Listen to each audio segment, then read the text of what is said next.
Prabhavati coffee పెట్టి తీసుకువస్తుంది. దాంతో అక్కడ ఉన్న బాలు అయితే ఓయ్ మేకరాజు అంటూ రోషిని వాళ్ళ మావయ్యని పిలుస్తాడు. ఇక వాళ్ళ మావయ్య అయితే పరిగెత్తుకుంటూ వస్తాడు.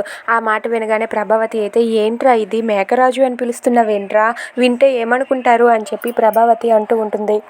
ఇంతలో అక్కడ ఉన్న రోషిని వాళ్ళ మామయ్య అయితే పరిగెత్తుకుంటూ వస్తాడు. నేనే ఏంటి ఎక్కడో ఏదో మేక అరిచినట్టుగా ఉందే అని చెప్పి అంటూ ఉంటాడు. దాంతో అక్కడ ఉన్న ప్రభావతి, మనోజ్, సత్యం, బాలు వీళ్ళందరూ కూడా అలా చూస్తూ ఉంటారు. ఇక అక్కడ ఉన్న బాలు అయితే తన చేతిలో ఉన్న కాఫీని మేకరాజుకి ఇదిగోండి తీసుకోండి అని చెప్పి ఇస్తాడు. ఇక ప్రభావతి అయితే ఆ కాఫీని నేనే కలిపాను అని చెప్పి అంటుంది.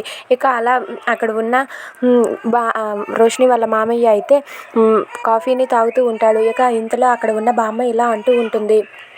ఎన్ని రోజులు కూరగాయలే కదా వండాము, ఈరోజు మేకను వేయమన్నాను మేకను వేశారు, ఈరోజు మేక కూర అని చెప్పి అంటుంది. అది వినగానే రోషిని వాళ్ళ మామయ్య అయితే ఏంటి మేక వేశారా అని చెప్పి అంటూ ఉంటాడు. దాంతో బాలు అయితే మీరు వేస్తారా మేక అని చెప్పి అంటూ ఉంటాడు. ఎందుకు వేయను, వేస్తాను మేకని, దాన్ని వేడి నీటిలో ఉడకపెట్టి తీస్తే ఉంటుంది అని చెప్పి అంటూ ఉంటాడు.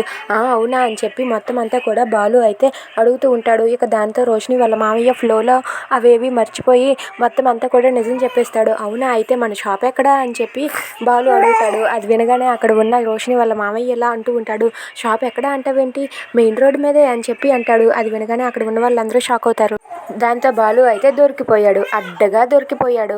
ఇతనిది మటన్ షాప్, మలేషియాలో మెయిన్ రోడ్ దగ్గర మటన్ షాప్ నడుపుకుంటున్నాడు. ఇప్పుడైనా విన్నారా మీరు ఇతని పరిస్థితి ఏంటో అని చెప్పి అంటాడు. అది వినగానే అక్కడ ఉన్న ప్రభావతి, సత్యం, రోషిని వీళ్ళందరూ కూడా ఒక్కసారిగా షాక్ అయ్యి అలా ఉండిపోతారు. ఇక రోషిని అయితే అమ్మో వీడు నా బండారం అంతా బయట పెట్టేశాడు, ఇప్పుడు వీళ్ళందరి ముందు నేను ఇరుక్కుపోయాను, ఏం చేయాలి అని చెప్పి రోషిని అనుకుంటూ ఉంటుంది. If you like this video please subscribe.